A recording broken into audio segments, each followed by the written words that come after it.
Horizonte. Em caso de dúvida sobre a Covid-19, acesse pbh.gov.br/coronavírus. E Grupo Ortep, mais de 50 anos de experiência em controle de ponto, controle de acesso e segurança eletrônica. Olá, boa noite. Bem-vindos ao Jornal da Alterosa desta quinta-feira, 21 de maio. Vamos atualizar os números do coronavírus no estado. Minas Gerais bate recorde e registra 14 mortes em 24 horas. O estado tem hoje 191 óbitos, 5.596 casos confirmados. 2.484 estão sendo acompanhados. Dos pacientes que estão com coronavírus, 1.078 estão em hospitais e 2.467 em isolamento domiciliar. O número de recuperados no estado é de 2.921 pessoas. E Minas Gerais teve recorde diário de mortes por coronavírus nos últimos dias. Com isso, a média de óbitos aumentou. O secretário de Saúde falou sobre esses registros em coletiva de imprensa na tarde de hoje. E o que nós temos hoje, na média de toda a epidemia, é em torno de 3,6 óbitos por dia, que nós estamos avaliando, sendo que nos últimos 14 dias, essa média foi para 4,5 óbitos. Isso com a data da constatação. E é importante que quem estiver ouvindo entenda que a cada dia nós aqui trazemos os óbitos que são catalogados no sistema da vigilância. Mas esse número, então, ele muda diariamente, baseado nos óbitos que são catalogados, que é diferente dessa métrica que nós fazemos, que é o óbito a cada dia da notificação. Agora vamos aos números da capital. Belo Horizonte tem 1.280 casos confirmados. Esse número inclui as mortes, as pessoas em tratamento e também os curados. As mortes aqui em BH subiram para 36. Teve um novo registro de ontem para hoje. A morte é de uma senhora de 75 anos que já tinha uma doença pré-existente. Sobre os números do novo coronavírus na capital, os bairros de Lourdes, na região Centro-Sul, e o Buritis, que fica na região Oeste, lideram os registros de infectados. Apesar dos 37 casos diagnosticados da doença no bairro de Lourdes, região centro-sul da cidade, o clima nas ruas estava tranquilo. Tão tranquilo que esses homens, por exemplo, não estão utilizando máscara, ao contrário do decreto, que desde o último dia 22 de abril obriga as pessoas que utilizem a máscara em espaços públicos. Outras pessoas decidiram se arriscar e estavam ali, caminhando em via pública, sem a proteção. Essa mulher estava sem a máscara, mas como num passe de mágica, opa, já estava protegida. Infelizmente, como minha mãe dizia, a maior tristeza do ser humano chama-se ignorância. Independe da cor, da condição socioeconômica, o cara pode ser milionário, ser ignorante, o cara pode falar 10 línguas ignorantes. A ignorância está inerente à raça humana. E você não vive isolado, você vive com todo mundo. Então você tem que tomar cuidado com todo mundo e com você, inclusive. A todo momento vimos pessoas se exercitando, até mesmo sentadas na praça, batendo aquele papo. Nem parece que o bairro é campeão de registros do novo coronavírus. Olha, isso para mim é uma surpresa, tá? Porque eu particularmente não sei de nenhum caso não, entendeu? Nessa região não, mas você está falando aí, a gente fica até apreensivo, né? Eu não tenho medo porque eu tenho que sair nas ruas, que eu tenho que fazer minha compra, então eu tenho que vir, tomo meus cuidados, né? Tenho as distâncias, tenho a regra, minha regra de ouro. Minha regra de ouro é não leva a mão na máscara, não leva a mão no cabelo, não faço, eu só pego por trás, chego em casa, troco a roupa. Agora estou no Buritis, região oeste de Belo Horizonte. Junto com Belvedere, eles somam 26 casos registrados da Covid-19. Por aqui, vi muita gente se prevenindo, utilizando máscaras. O que mais me chamou a atenção foram algumas lojas que estão assim, ó, trabalhando com meia porta aberta. Está funcionando em tese com a porta meia aberta? Como é que está o funcionamento aqui? Parado. Parado? Só delivery. Só delivery? Na verdade, as pessoas vêm, o cliente quando chega aqui na porta... Faz pedido online e a gente prepara aqui, ou eles vêm retirar ou a gente manda entregar. A gente está saindo muito pouco, nós só saímos mesmo para o supermercado, fazer feira. E a gente está vivendo assim, é um medo mesmo que nós estamos vivendo e com muito cuidado, né? A gente está esperançoso aí que venha logo essa cura, né? Uma vacina, algum remédio. Tomara, né? E agora aquela notícia boa, o número de curados continua crescendo, olha aí. No mundo, o número chegou a 1.918.028 pacientes curados. Já no Brasil, são 116.683 pessoas recuperadas, 10 mil novos casos. Sobre o sucesso no tratamento das pessoas com Covid-19, o Ministério da Saúde permitiu essa semana que a hidroxicloroquina seja usada mesmo em casos leves da doença. O governo de Minas avalia se vai adotar o protocolo federal para o uso do medicamento.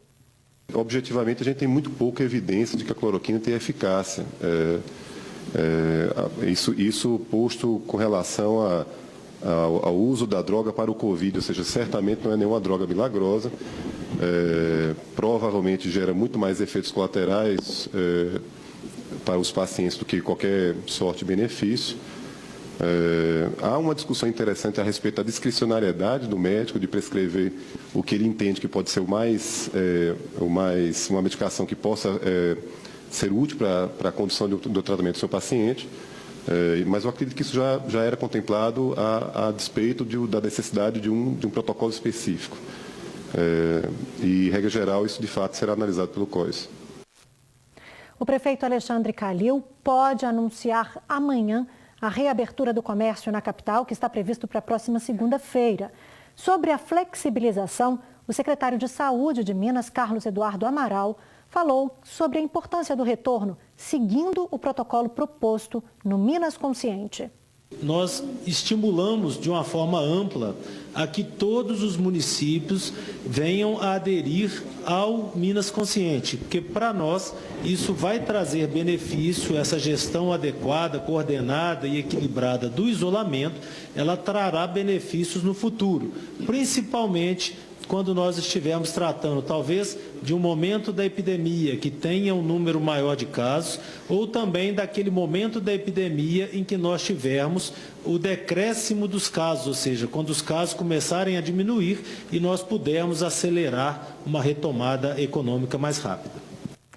Alunos de medicina da Universidade Federal de Minas Gerais tiveram a formatura antecipada e já foram encaminhados para a linha de frente do combate ao novo coronavírus. Em contrapartida, tem estudante da área de saúde que não conseguiu entrar mais cedo no mercado de trabalho. Ana Luísa faz parte do grupo de mais de 91 formandos da Universidade Federal de Minas Gerais, que encerrou o curso antes da data prevista, com autorização do Ministério da Educação. A solenidade de graduação foi virtual. Foi proposta a colação virtual devido às medidas de segurança, né, pela Covid-19. Inclusive, a minha turma foi a primeira, porque seguiram por ordem alfabética, eu fui a turma piloto, deu tudo certo. Mas a gente não teve nenhum dos ritos habituais de formatura, foi basicamente juramento e autorização de colação de grau pelo diretor da faculdade. Segundo o diretor da Faculdade de Medicina da UFMG, Humberto Alves, a formação virtual, nesse período de pandemia, é tão importante como a presencial. Devolvemos à sociedade que nos conferiu a honra e a responsabilidade de formar esses jovens para que eles possam, enquanto profissionais médicos e médicas, contribuir com o cuidado da saúde das pessoas, da sociedade de uma maneira geral. De acordo com o Conselho Regional de Medicina de Minas Gerais, só em abril foram feitos 315 registros de novos médicos no estado, 78 a mais do que em março. Matheus está no último período de farmácia, também na UFMG, e por causa do coronavírus não conseguiu adiantar a graduação, porque está com algumas disciplinas pendentes. E para piorar, perdeu um emprego porque só deve conseguir o diploma no ano que vem. Eu fiz todo um planejamento de como ia ser meu ano, de tudo que eu tinha que fazer, TCC, todas as matérias que eu tinha que fazer. Cara, é muito ruim você ter tudo planejado de uma hora para outra. E aí? A tão sonhada festa de formatura, que a Ana e todos os colegas de profissão sonharam, estava marcada para o dia 18 de julho. O evento foi adiado e não tem data para acontecer. Enquanto isso, a médica já foi chamada para trabalhar em São José de Almeida. distrito de Jaboticatubas. Eu acho que a gente ainda tem a expectativa de ter esse momento de jogar o chapéu pro alto, acho que isso conforta um pouquinho a gente, mas nesse momento a gente nem conseguiu ver muito do que estava acontecendo. E a cobrança mesmo da sociedade, como médicos formados sobretudo pela Universidade Federal, né, que é bancada por toda a sociedade, de nos posicionarmos, de irmos para a linha de frente no cenário de combate à Covid-19, com tantos médicos mais velhos afastados, contaminados, né? Nós somos essenciais nesse momento para a sociedade. De acordo com a UFMG, além dos 91 estudantes que já se formaram antecipadamente, outras 64 solicitações estão sendo avaliadas pelos colegiados de graduação de medicina. A chegada de uma nova frente fria a Minas Gerais promete chuva e temperaturas baixas no fim de semana. De acordo com o Instituto Nacional de Meteorologia, a massa de ar polar fria e seca deve aumentar a nebulosidade e cobrir o sol. Então, a gente já pode preparar agasalho e cobertor, viu? Veja agora como fica o tempo nesta sexta-feira em todo o estado.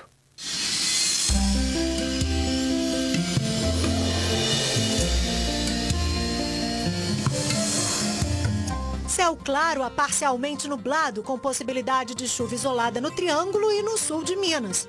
E o céu fica parcialmente nublado, com névoa úmida ao amanhecer na zona da Mata e no Jequitinhonha. Em Belo Horizonte, mínima de 13 e máxima de 26 graus. Em Aiuruoca, os termômetros marcam mínima de 6 e máxima de 28. Ficam entre 13 e 30 em Inhapim. Oscilam dos 14 aos 30 em Pedra Azul. E em Ouro Preto, mínima de 11 e máxima de 29 graus. O Aeroporto Internacional de Confins vai ter um espaço industrial a partir de agora, um projeto inédito no Brasil. Ao lado do terminal de passageiros, o aeroporto de Confins ganhou um novo vizinho, o primeiro aeroporto industrial do país. Com 750 mil metros quadrados, o projeto vai receber empresas de diversos setores, como vestuário e alimentação. O porta-voz de Confins explica as vantagens para as empresas. Na prática, significa que essas mais de 200 empresas que poderão e que irão se instalar aqui, elas poderão tomar importantes benefícios fiscais, isenção de impostos. O processo é simples. A matéria-prima importada chega a um terminal de cargas e as nacionais via transporte terrestre. Depois, são transportadas para o aeroporto industrial, passam por alguns processos e chegam até as fábricas. Isso também gera uma importante eficiência para o empresário, para o empreendedor, quando a gente avalia sobre a perspectiva de fluxo de caixa. Daqui a pouco, as notícias do esporte e a eleição de Sérgio Rodrigues como de hoje, a eleição no Cruzeiro. O advogado Sérgio Rodrigues foi eleito o novo presidente. As informações com Vitor Moreira. É o grito entalado na garganta, né? Porque é o que a gente fala, talvez poderia não ter ganhado uma Copa do Brasil, mas jamais deixaria o Cruzeiro chegar onde chegou. O advogado Sérgio Santos Rodrigues, de 37 anos, foi eleito presidente do Cruzeiro num dia bastante tumultuado na porta do Parque Esportivo do clube. Foi preciso reforço policial para garantir a segurança dos 351 conselheiros que votaram, dos 424 em exercício. A votação durou 7 horas e também elegeu Paulo César Pedrosa como presidente do Conselho Deliberativo. Reforma do Estatuto é a prioridade número 1. Agora, em junho, vocês vão ver a portaria publicada. O Conselho Deliberativo é que afasta, que pune. Não é o presidente interino, o presidente do clube, com a caneta que vai afastar conselheiro. Sérgio Santos Rodrigues foi eleito presidente do Cruzeiro com 269 votos. Já Paulo César Pedrosa, eleito para presidente do Conselho Deliberativo, com 112 votos. Antes mesmo de assumir o clube, o novo presidente já trabalha para tentar pagar as dívidas. Pagar a dívida da FIFA, que vem semana que vem, sexta-feira, a gente não pode tomar outra punição. Já começamos as reuniões a partir de amanhã para isso. Pagar pelo menos uma folha que está em aberto, isso já seria na outra semana. Elaborar um planejamento estratégico que o Cruzeiro nunca teve. A gente vai anunciar aí, já estamos apalavrados com uma consultoria de gestão para nos ajudar nisso, porque aí são caminhos paralelos para preparar o Cruzeiro para ser essa organização, essa grande empresa, né, que é as palavras que a gente usa para preparar um Cruzeiro para o futuro. O mandato dele vai até o dia 31 de dezembro. E o dia que marcou a eleição do novo presidente Celeste foi de espera na Toca, treino e demissão no Atlético e de reforço também no Coelho. Certo, Pereco? Um abraço. Novo presidente do Cruzeiro eleito e os médicos do clube em compasso de espera. Eles aguardam a contraprova de alguns exames de Covid-19 realizados esta semana para definir a volta dos jogadores aos treinos na Toca da Raposa. Vai ser muito trabalho para espantar a crise, as dívidas e trazer de volta o bom futebol. É vida que segue. No Atlético, mais um dia de treinamentos. A bola rolou com o Sampaoli podendo fazer novas observações em campo para implantar de vez a filosofia de trabalho dele. E o dia foi marcado pela demissão de um dos integrantes com mais tempo de casa no departamento de futebol, Luiz Otávio Calil. O preparador físico estava no clube desde 2004. E a vida segue com o Galo se planejando para pagar dívidas com o Spartak e Udinese na FIFA, relativas às contratações de Rafael Carioca e Douglas Santos, 16 milhões de reais para pagar em menos de 2 meses. Já o América confirmou nesta quinta-feira a contratação do zagueiro Anderson. O jogador, de 25 anos, estava no Bahia. Ele assina contrato em definitivo por 1 ano. Tá ok? Um abraço, Carol! Obrigada, Péricles. Daqui a pouco, as dicas de lives que nós separamos para vocês. Nós voltamos já já. Quinta-feira e nós já separamos algumas lives para você. Papel e caneta nas mãos e anote aí as dicas da nossa agenda. Daqui a pouco já tem pagode, Ferrugem às 8 horas. Amanhã, Chitãozinho e Chororó vêm com o sertanejo raiz e os grandes sucessos da dupla às 8 da noite. Para lembrar os bloquinhos de carnaval, Cláudia Leite entra ao vivo no sábado à tarde, às 4 horas. Regis Danese vem em seguida às 8 da noite. Entra na minha vida. No domingo tem clássico do teatro para toda a família, os Saltimbancos às 4 da tarde. E o rap do Projota para fechar o fim de semana às 8 da noite. Hoje ela só quer paz. Hoje ela só quer paz. É isso aí. Lembra da história do cachorro que teria sido assassinado a pauladas pela vizinha em Betim? Pois então, ele está vivo.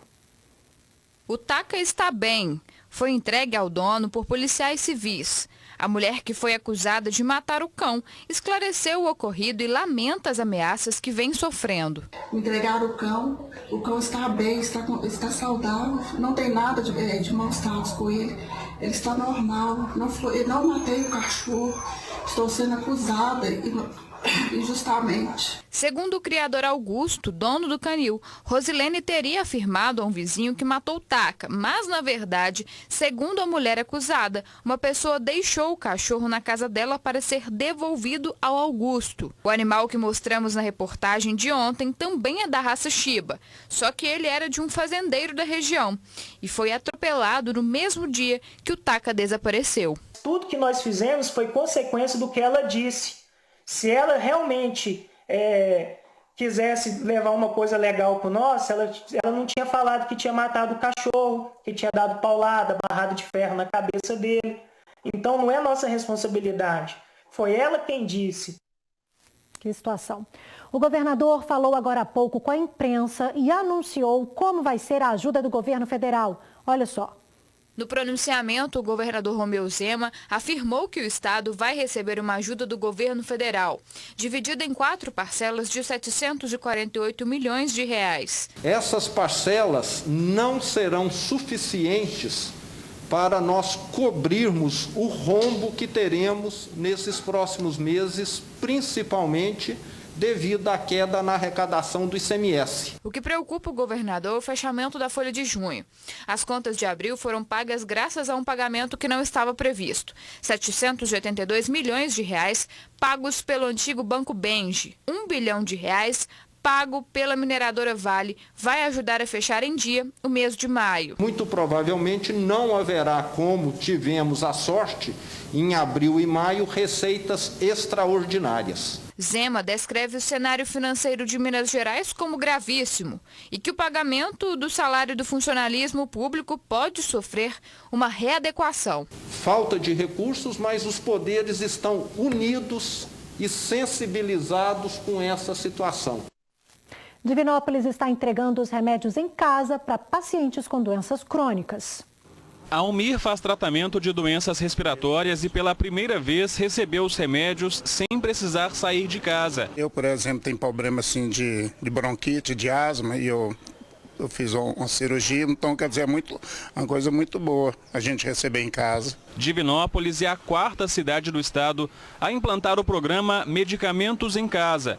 Com a iniciativa, os pacientes vão receber os remédios sem ter que ir até a farmácia. Inicialmente, nós selecionamos as pessoas que têm doenças pulmonares, porque elas têm comorbidades de interesse com relação à Covid-19. O programa é uma parceria entre a Secretaria Estadual de Saúde, Defesa Civil e uma empresa de transporte por aplicativo. 350 pacientes foram selecionados para essa primeira etapa do projeto aqui em Divinópolis. Na véspera, eles recebem uma ligação para agendar a entrega dos remédios. Quem não atende aos critérios para participar do projeto continua a retirar os medicamentos na farmácia do estado, mas a intenção é ampliar a ação para que mais pessoas sejam beneficiadas. Boa noite para você.